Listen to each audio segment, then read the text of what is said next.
Sme generácia detí, ktorá si život bez počítačov nevie ani predstaviť.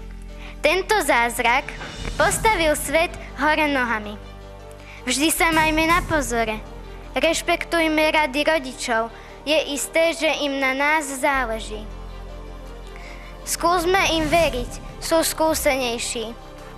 A radšej sa držme toho starého známeho, že múdry je ten človek, čo sa učí na chybách iných. Aby sme problém internetových komunikácií mali vždy pod kontrolou, musíme dodržiavať isté zásady.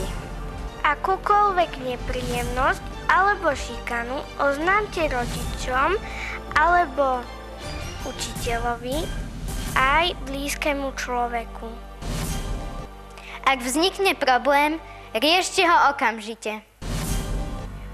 Neposkytujte vaše osobné údaje ani údaje blízkych cudzím osobám.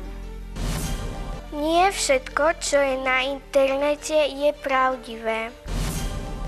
Nedohodujte si, stretnite naslepo. Môžu byť nebezpečné.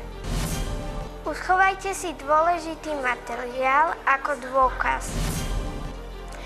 Dôverujte rodičom, tí by vám mali stanoviť jasné pravidlá, ktoré by ste mali dodržiavať a rešpektovať. Vzájomná dôvera a komunikácia je predpoklad bezproblémovému životu. A to chceme všetci, My, A aj naši rodičia. pre masmediálny krúžok Adelka, Aťka. Saška, Saška.